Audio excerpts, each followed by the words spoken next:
आज की वीडियो में हम लोग पढ़ने वाले हैं BA first year Indian economy के अंतर्गत 22वां चैप्टर आर्थिक नियोजन क्या है, आर्थिक नियोजन का उद्देश्य। सबसे पहले हम देखते हैं आर्थिक नियोजन क्या होता है। आर्थिक नियोजन का मतलब किसी निश्चित समय में देश के पैसों और संसाधनों का सही तरीकों का इस्तेमाल करके तय लक्ष्यों को हासिल किया जाए, वही होता है आर्थिक नियोजन। आर्थिक नियोजन में दो चीजें होती हैं, पहला कि तय किए गए लक्ष्य, दूसरा होता है उन लक्ष्यों को पाने के लिए उपलब्ध साधन और उसे इस्तेमाल करने का आसान तरीका। मतलब एक लक्ष्य बनाकर एक निश्चित समय में उसे पूरा करना, वही होता है आर्थिक नियोजन। अब हम देखते हैं आर्थिक नियोजन का उद्देश्य क्या है। इस वीडियो में हम आर्थिक नियोजन को 3 भागों में डिवाइड करके अध्ययन करेंगे, जिससे आपको पढ़ने में और समझने में सरलता होगी। आर्थिक नियोजन का उद्देश्य, इसका उद्देश्य वहीं से शुरू होता है जहां से हमारा भारत स्वतंत्र होता है। 1947 यानी भारत स्वतंत्र होने के बाद सरकार ने सोचा कि हर एक व्यक्ति को हम एक सुखी एवं समृद्ध जीवन दें, और संविधान में यही लिखा गया कि सबको बराबरी का हिस्सा मिले और उनका शोषण न हो और धन का सही बंटवारा हो। और इसी लक्ष्य को पूरा करने के लिए एक उद्देश्य बनाया गया। आर्थिक उद्देश्य, सामाजिक उद्देश्य और राजनैतिक उद्देश्य। इन तीनों उद्देश्य को हम एक एक करके विस्तार से जानेंगे। सबसे पहले हम देखेंगे आर्थिक उद्देश्य। आर्थिक उद्देश्य में पहला पॉइंट है आय की समानता को कम करना। सरकार ने सोचा कि न कोई व्यक्ति अमीर रहे न कोई व्यक्ति गरीब रहे, यानी सरकार सबको बराबर मौका देती है, सरकारी योजनाओं का लाभ सबको बराबर देती है। जैसे शिक्षा के क्षेत्र में हो गया, नौकरी के क्षेत्र में हो गया या जमीन के अवसर के क्षेत्र में हो गया, सभी क्षेत्रों में सरकार चाहती है कि सबको बराबर का हिस्सा मिले, वो चाहे गरीब हो या फिर अमीर, वो उसमें समानता आती रहे, यानी समानता रहे। और सरकार गरीबों को मदद करती है जिससे वो अपने जीवन में आगे बढ़ सके और शहर और गांव के बीच का जो फर्क है विकास का वो कम हो सके। यानी जो योजना होती है वो सबके लिए विकास का रास्ता खोलती है और हर व्यक्ति अपने मेहनत और क्षमता के अनुसार तरक्की कर सकता है। फिर दूसरा उद्देश्य रखा गया पूर्ण रोजगार का। योजना का उद्देश्य यह सुनिश्चित करना था कि हर एक व्यक्ति को, यानी हर एक सक्षम व्यक्ति को रोजगार का अवसर मिल सके, रोजगार का मौका मिल सके। बेरोजगारी न होने से न केवल उत्पादन बढ़ता है बल्कि समाज में स्थिरता भी आती है, समाज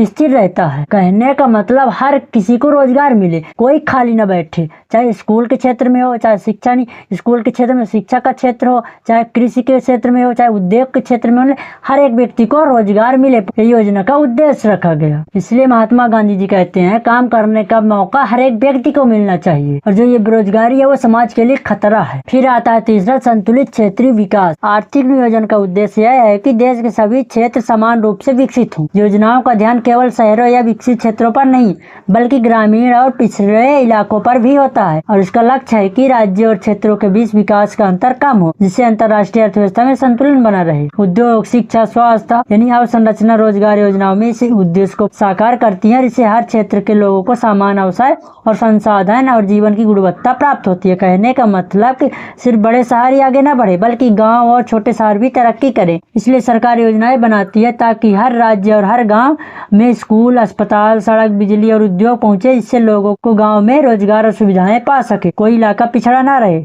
हर जगह विकास समान रूप से हो और लोगों का जीवन स्तर बढ़े। फिर चौथा पॉइंट आता है प्राकृतिक साधनों का विद्वहन एवं अधिकतम उत्पादन। आर्थिक नियोजन का उद्देश्य देश के प्राकृतिक संसाधनों का सही विवेकपूर्ण उपयोग करना है, जिससे अधिकतम उत्पादन और सतत विकास सुनिश्चित हो सके। इससे भूमि, जल, वन, अधिक खनिज ऊर्जा स्रोत शामिल है, जिससे योजनाएं एवं सुनिश्चित करती हैं कि साधनों का अंधाधुंध उपयोग ना हो और उनका संरक्षण भी हो। और प्राकृतिक साधनों का विवेकपूर्ण दोहन देश की आर्थिक सुरक्षा और विकास की दिशा में महत्वपूर्ण भूमिका निभाता है। इस प्रकार विकास और संरक्षण दोनों संतुलित ढंग से प्राप्त होते हैं। यानी कहने का मतलब देश की जमीन, पानी, जंगल, खनिज और बिजली आदि का सही इस्तेमाल करना ताकि ज्यादा उत्पादन हो और प्रकृति सुरक्षित रहे। इस योजना यह देखती है कि संसाधनों का बर्बादी भी नहीं होती और जैसे नदी से बिजली बनाना, खेतों में पानी संतुलन उपयोग करना, जिससे किसान और उद्योग दोनों लाभान्वित हों और देश का विकास तेज होगा और संसाधन आने वाली पीढ़ियों के लिए सुरक्षित रहेंगे। फिर अगला पॉइंट आता है आत्मनिर्भरता का। यानी योजना का अगला उद्देश्य था आत्मनिर्भरता, यानी देश में अपनी जरूरत का सामान खुद बना सके। अगर देश को किसी सामान की जरूरत है तो खुद बना के खुद बेचे, यानी आत्मनिर्भर हो, देश अपने ऊपर आत्मनिर्भरता बने, मतलब आत्मनिर्भर बने और बाहर से ज्यादा सामान मंगवाने की जरूरत भी न पड़े। जैसे हम गेहूँ, चावल, कपड़े, मशीनरी खुद बनाए, इससे रोजगार बढ़ेगा और पैसा देश में रहेगा और लोग अपनी मेहनत की तरक्की कर सकते हैं और छोटे बड़े उद्योगों को बढ़ावा मिलता है। इससे आत्मनिर्भरता देश मजबूत और सुरक्षित बनता है। जैसे आप एग्जाम्पल लीजिए, एक बच्चा अपने घर में रोटी बनाता है तो और वह सब्जी उगाता है और दूध घर के पास से ले लेता है और उसे बाहर सामान मंगवाने की जरूरत नहीं पड़ती। ठीक वैसे ही देश अपने जरूरत का सामान खुद बनाता है और गांव और शहर में कारखाने, खेत और उद्योग अपने साधनों का उत्पादन करते हैं और लोग खुद से आत्मनिर्भर हैं। फिर अगला पॉइंट आता है 6वां, अर्थव्यवस्था में आधुनिकीकरण। आर्थिक नियोजन का उद्देश्य अर्थव्यवस्था के पुराने एवं अप्रचलित तरीकों को नई तकनीक और आधुनिक साधनों से बदलना है। कहने का मतलब पुराने तरीकों को छोड़कर नई तकनीक और नई मशीन का उपयोग करना। जैसे खेती में बैल की जगह पर ट्रैक्टर, पुराने कारखाने में आधुनिक मशीन, जिससे काम जल्दी होता है और उत्पादन भी बढ़ता है, जिससे चीजें क्या होती है, बेहतर बनती हैं। और उद्योग और सेवाओं में नई तकनीक से रोजगार बढ़ता है और लोगों का जीवन स्तर भी सुधरता है। और आधुनिकीकरण से देश मजबूती यानी मजबूत और विकसित बनाता है। जो आधुनिकीकरण होता है वो देश को मजबूत बनाता है और विकसित बनाता है। जैसे आप सोचिए, एक पुराने कारखाने में कपड़ा से हाथ से बनाया जाता था और वही फैक्ट्री में एक चमकती नई मशीनें लगा दी और मजदूर मशीन चला रहे हैं, कपड़े तेजी से अच्छी गुणवत्ता में बन रहा है। तो खेत में बैल की जगह ट्रैक्टर फसल उगाता है। बच्चे देखते हैं और कैसे पुरानी चीजों की जगह नई चीजें आई और ये सब काम आसान हो गया। फिर अगला उद्देश्य था कि पूंजी निर्माण की गति को तेज करना। आर्थिक नियोजन का उद्देश्य देश में पूंजी निर्माण की गति को बढ़ाना था। पूंजी निर्माण का मतलब कि उद्योग, कृषि और सेवाओं के विकास के लिए धन, मशीनरी, इमारतें, संसाधनों का निर्माण करना। यानी देश में पैसा, संसाधन इकट्ठा करके स्कूल, सड़क, अस्पताल और मशीनें बनाना। इससे उत्पादन बढ़ता है और लोगों को नौकरी मिलती है। लोग बचत करके, निवेश करके देश की तरक्की में मदद करते हैं। जितनी तेज से पूंजी बढ़ेगी और उतनी तेज से देश विकसित होगा। छोटे बड़े उद्योग तभी लाभान्वित होंगे। फिर अगला पॉइंट आता है एकाधिकार पर नियंत्रण। यानी योजना का अगला उद्देश्य रखा गया, आर्थिक नियोजन का अगला उद्देश्य रखा गया कि एकाधिकार पर नियंत्रण किया जाए। यानी आर्थिक नियोजन का एक उद्देश्य यह था कि किसी एक व्यक्ति, कंपनी या समूह का बाजार में पूर्ण नियंत्रण न हो। जब किसी उत्पाद या सेवा में एकाधिकार होता है तो कीमतें बढ़ जाती है और गुणवत्ता पर असर पड़ता है। कहने का मतलब कोई अकेला व्यक्ति, कंपनी ही सब पर हुकूमत न चलाए। अगर दूध या चावल केवल एक कंपनी बेचती तो कीमत बहुत बढ़ा सकती है, बढ़ाकर बेचेगी। और जब सरकार योजनाओं को छोटे छोटे उद्योग को बढ़ावा देती है ताकि हर कोई समान अवसर पा सके, इससे कीमतें सही रहेंगी और गुणवत्ता अच्छी रहेंगी और लोगों को नुकसान भी नहीं होगा। फिर अगला पॉइंट आता है जीवन स्तर में वृद्धि। यानी आर्थिक नियोजन का अगला उद्देश्य रखा गया कि जीवन स्तर में वृद्धि की जाए। कहने का मतलब लोगों का जीवन आसान और खुशहाल बनाना। सबको अच्छा खाना, साफ पानी, स्कूल, अस्पताल, सुरक्षित घर मिले, लोगों को अपनी मेहनत से अच्छी कमाई मिल सके। और योजना के जरिए गांव और शहर में सुविधाएं बढ़ती हैं और बच्चों की पढ़ाई, स्वास्थ्य सुधरता है, जिससे जीवन स्तर बढ़ने से लोग क्या होते हैं, खुश रहते हैं और समाज में संतुलन बना रहता है। फिर अगला उद्देश्य आता है आर्थिक सुरक्षा। यानी योजना का आर्थिक नियोजन का अगला उद्देश्य है आर्थिक सुरक्षा। आर्थिक नियोजन का उद्देश्य नागरिकों को आर्थिक सुरक्षा प्रदान करता है। यह नीति सुनिश्चित करती है कि लोग कठिन समय जैसे बीमारी, बुढ़ापा, बेरोजगारी या प्राकृतिक आपदा में सुरक्षित रहें। कहने का मतलब कि मुश्किल समय में मदद मिलना, जैसे बूढ़े लोग हो गए, बीमार हो गए, है ना, बेरोजगार है, सरकार क्या करती है, पेंशन देती है, उन्हें बीमा कराती है, इससे बेरोजगारी भत्ता देती है। इससे क्या होता है, इससे लोग महसूस करते हैं कि अपना जीवन आराम से जी सकते हैं। कठिनाई के समय उन्हें मदद मिलने से लोग आत्मनिर्भर बनते हैं और समाज में क्या होता है, संतुलन बनता है। तो दोस्तों, ये रहा आपके आर्थिक उद्देश्य। अब हम देखेंगे सामाजिक उद्देश्य। अब आता है दूसरा भाग, सामाजिक उद्देश्य। इसके अंतर्गत पहला पॉइंट है कल्याणकारी राष्ट्र की स्थापना। सामाजिक उद्देश्य का एक प्रमुख लक्ष्य रखा गया कि ऐसा राष्ट्र स्थापित करना जो अपने नागरिकों को कल्याण के लिए नीतियां और योजनाएं बनाता हो और इसमें शिक्षा, स्वास्थ्य, रोजगार, सामाजिक सुरक्षा और गरीबों तथा कमजोर वर्गों के लिए विशेष सुविधाएं शामिल हो। मतलब कि शिक्षा, स्वास्थ्य और काम एवं सुरक्षा सबको मिले और कल्याणकारी राज्य सभी नागरिकों के लिए समान अवसर सुनिश्चित करता है और समाज के सामाजिक न्याय और समरसता को बढ़ावा देता है। यह नीति गरीबी, बेरोजगारी और अन्य असमानताओं को दूर करने के लिए महत्वपूर्ण भूमिका निभाती है। यानी कल्याणकारी राज्य यह सुनिश्चित करता है कि कोई पीछे न रहे, इसमें समाज में न्याय, संतुलन और खुशहाली बढ़ती रहे। यानी जब भारत में आर्थिक नियोजन की स्थापना की गई तो सामाजिक कल्याण के अंतर्गत यह उद्देश्य रखा गया, कोई व्यक्ति न पीछे रहे न आगे बढ़े, इसमें समाज में न्याय, संतुलन और खुशहाली बढ़ती रहे। फिर अगला उद्देश्य है, यानी दूसरा पॉइंट है समाजवादी समाज की स्थापना। इसके अंतर्गत सामाजिक उद्देश्य का लक्ष्य समाज में संपत्ति, अवसर और संसाधनों का समान वितरण सुनिश्चित करना है। समाजवादी समाज में कोई व्यक्ति अत्यधिक अमीर या गरीब नहीं रहता। सरकार भूमि, उद्योग और संसाधनों के उपयोग पर नियंत्रण रखती है ताकि समाज में समानता और न्याय स्थापित हो सके, और यह नीति सामाजिक असमानताओं को कम करके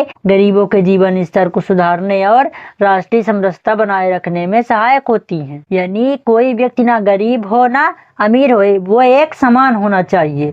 सरकार यह देखती है कि जमीन और उद्योग पैसा सभी के लिए सही तरीके से इस्तेमाल हो रहा है कि नहीं हो रहा है। इससे समाज में संतुलन या न्याय बना रहता है और गरीब और कमजोर लोग भी विकास में हिस्सा लेते हैं, और जो बच्चे और महिलाएं होते हैं, किसान को समान अवसर मिलते हैं। यही होता है समाजवादी समाज की स्थापना। फिर अगला पॉइंट आता है सामाजिक समानता। सामाजिक उद्देश्य का लक्ष्य यह है कि समाज के सभी नागरिक को समान अधिकार या समान अवसर सम्मान मिले। जाति, धर्म, लिंग, भाषा, आर्थिक स्थिति के आधार पर भेदभाव नहीं होना चाहिए। योजनाओं और नीतियों के माध्यम से शिक्षा, रोजगार, स्वास्थ्य और सामाजिक सुरक्षा जैसी सुविधाएं समान रूप से मिले, समान रूप से सभी जगह तक पहुंचाई जाए। और सामाजिक समानता को समाज में शांति, सहयोग और समरसता बढ़ती है, जिससे विकास और लाभ सभी वर्गों तक पहुंचता है। यानी समाज में शांति और सहयोग बढ़ता है और हर किसी को तरक्की करने का मौका मिलता है। इसीलिए आर्थिक नियोजन के अंतर्गत सामाजिक समानता का उद्देश्य अपनाया गया। फिर अगला पॉइंट आता है सामाजिक सुरक्षा, सोशल सिक्योरिटी। इसके अंतर्गत यह लक्ष्य सुनिश्चित करना था कि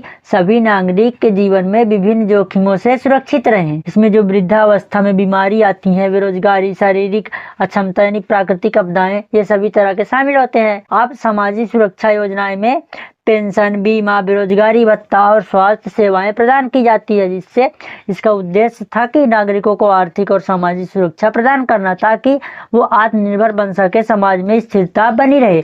यानी वो किसी के ऊपर डिपेंड ना हो, वो खुद अपना खर्चा चला सके। यानी सामाजिक सुरक्षा के अंतर्गत सरकार उन्हें एक बीमा देती है, एक पेंशन देती है, और बीमारी और शारीरिक अक्षमता को और प्राकृतिक आपदाओं से निपटने के लिए उन्हें पेंशन बीमा यानी कुछ आर्थिक सहायता प्रदान करती है। फिर अगला पॉइंट आता है पांचवा, समाज कल्याण। सामाजिक उद्देश्य का यह लक्ष्य है कि समाज के सभी वर्गों को, विशेषकर गरीब वर्गों को यानी कमजोर लोगों को जीवन स्तर में सुधार हो। समाज कल्याण योजना जैसे शिक्षा, स्वास्थ्य, आवास, रोजगार, पोषण जैसी सेवाएं प्रदान करती हैं। अब इनका उद्देश्य नागरिकों को जीवन की मूलभूत सुविधाएं जैसे उपलब्ध कराना है, समाज में न्याय, समानता और स्थिरता बनाए रखना। समाज कल्याण न केवल व्यक्तिगत भलाई को देखता है बल्कि राष्ट्रीय विकास में भी योगदान देता है। यानी समाज में सभी वर्गों के लिए समान अवसर बनते हैं, ना कोई पीछे रहता है ना कोई आगे जा सकता है। समाज कल्याण से देश मजबूत और विकासशील बनता है। फिर अगला पॉइंट आता है नैतिक विकास और समाज सुधार। सामाजिक उद्देश्य का लक्ष्य यह है कि समाज में नैतिक मूल्य और नैतिक आचार का विकास हो। यह भ्रष्टाचार, अन्याय और सामाजिक बुराइयों को कम करने के लिए नीतियां और